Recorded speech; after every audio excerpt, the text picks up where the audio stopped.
नमस्कार दर्शक बंधु मु प्रदीप आपण मानक स्वागत करुच्ची आजिर आउ एक नया वीडियो रे। तो जदि आपण मानक पाखरे स्टेट बैंक ऑफ इंडिया बा आपण मानकर एसबीआई रो अकाउंट अच्छी ताले ए वीडियो को जमार स्किप न करी निहाती शेष जाए देखंतु। कारण जदि आपण मानकर एसबीआई अकाउंट अच्छी एवं आपण माने एई भूल करूचंती ताले आपण मानक अकाउंट रु समस्त टंका जाकी वर्तमान कटि जिवो। तो एने जहाँकि एसबीआई तरफ गोटे बहुत बड़ अपडेट जहाँकि बर्तमान दि जाएगी। तेणु कौन रही से अपडेट आसतु आज भिडियो से विषय में संपूर्ण डिटेल्स जानिबा जहाँद्वारा कि आपण मानकर एसबीआई अकाउंट थिले आपण माने केमिति से असुविधार सम्मुखीन हेबे नहीं बा आपण माने केमिति से ठकामीर शिकार हेबे नहीं से नहीं वर्तमान जो अपडेट टी आसी ता आपण माने निहाती जानतु।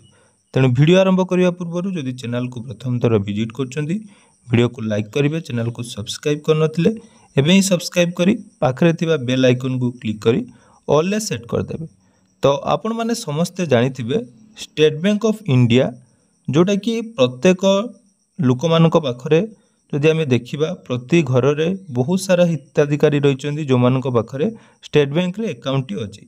कारण आपण माने जानिथिबे अन्य बैंक तुलना रे स्टेट बैंक ऑफ इंडिया जोटा कि एसबीआई रे आपण मानकर बहुत शीघ्र जाकी सुविधा मिली थाए एवं आपण मानक पाखरे जाकी ब्रांच टी उपलब्ध होता है। किंतु एसबीआई तरफ आपण मानक पई गुडे बहुत बड़ अपडेट जाकी वर्तमान सामना को आछि। जदि आपण मानक पाखरे एसबीआई रे अकाउंट टी अछि ताले आपण माने निहाती सतर्क ही रुहंतु। कारण देखंतु वर्तमान जाकी सबुआडे साइबर अटैक रो बहुत संभावना रही ताने वर्तमान जाकी कोटी कोटी लोकंकु चेतावनी देइछि एसबीआई जमारू करती नहीं यही भूल। वर्तमान जदि आपण माने यही भूल करूचंती ताले आपण मानकर बैंक अकाउंट जाकी हैक होबा सहित आपण को बैंक अकाउंट रु समस्त टंका जाकी कटि जिवो। तेणु एसबीआई कला अलर्ट देखंतु काहेकि रहिछि ना भविष्यतर आर्थिक आवश्यकता पूर्ण करिबा एवं आर्थिक स्थिरता सुनिश्चित करिया पई भारत रे निवेश अत्यंत गुरुत्वपूर्ण हो जाइछि। जोटा कि आपण माने जानिथिबे वर्तमान जाकी जेकोनोसी लोक सब बेले चेष्टा करुँच केमिति आपण मानकर फ्यूचर रे सेमानकर आवश्यकता पूर्ण करिया पई सेमानकर टंका गुडी को इन्वेस्ट करिवे।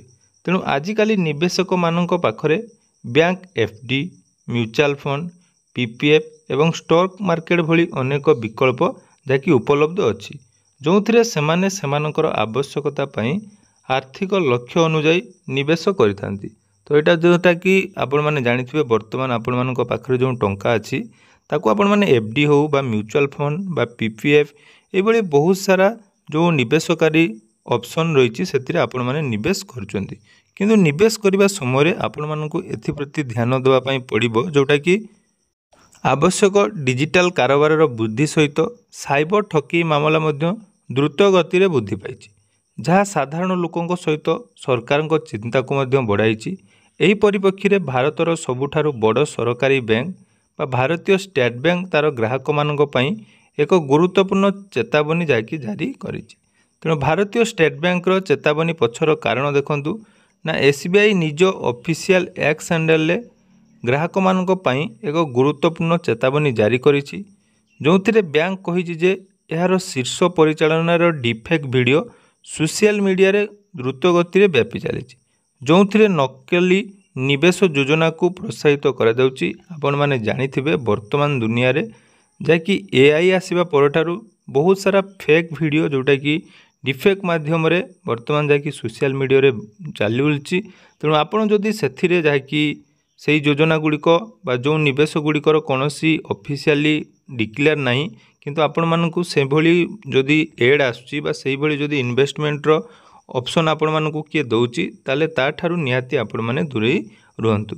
तेणु एही वीडियो गुड़िक माध्यम रे लोक मानकु भ्रमित करा जाउची एवं अवास्तव एवं अस्वाभाविक भाव में उच्च रिटर्न प्रतिश्रुति देउथबा योजना रे टंका निवेश करने को उत्साहित करा जाउची जो थिरे कि आपण मानकर कौनसी सरकारी डिक्लेयर हेई नाही बा ऑफिशियली डिक्लेयर न होइतबा कौनसी भी निवेश जो रही आमर योजना से आपण मानकु अधिक रिटर्न दबा आशा रे विभिन्न प्रकार वीडियो वर्तमान वायरल होची।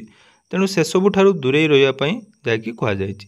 या सहित देखंतु एसबीआई स्पष्ट करिछि जे बैंक किंबा यार कौनसी अधिकारी एपरी कौनसी निवेश योजना रे कौनसी संपृक्ति नहीं।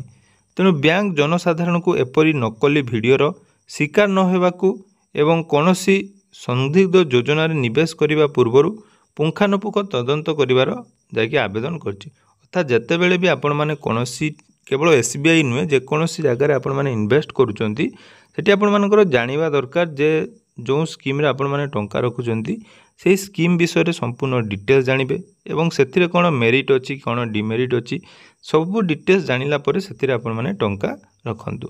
तेबे देश और विश्व में धीरे धीरे AI रो प्रभाव वृद्धि पाउची।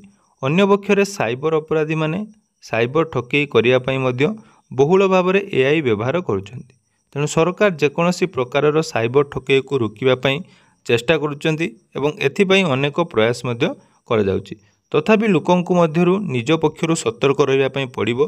तेणु विपुल लोभर जहाँकि आपण मैंने जानिथिबे लाभर प्रलोभन रे पड़ी आपण मानकर कठिन परिश्रम टंका हराई पारती जोटा कि बहुत बड़ इंपोर्टाट बर्तमान SBI नुहे सबू बैंक तरफ जाकि बर्तमान आपण मानक अलर्ट कराई। तेणु जदि सेमिति कोनोसी आपण मानक ऑफर मिलूची जेमिति व्हाट्सएप रे हो बा कोनोसी लिंक रे आपण माने जाई टंका इन्वेस्ट करंतु नाही नले परवर्ती समय आपण मानकर बैंक रु समस्त टंका हटि जिवो एवं आपण माने जो अधिक लोभ आशारे बा अधिक लाभ आपण माने करिया पई जाई आपण मानकर कष्ट अर्जित धन को हराइबे। तेणु यह थिला गुटी आपण मानको इन्फॉर्मेशन अपडेट। आशा करुच्ची भिडियोटी आपण मानको निहाती भल लागिथिबो। तो भिडियोटी भल लागिथिले चैनल को सब्सक्राइब करिवे एवं निहाती आपण मानको सांग साथी मानको सहित भिडियोटी टिके शेयर करदेबे। धन्यवाद।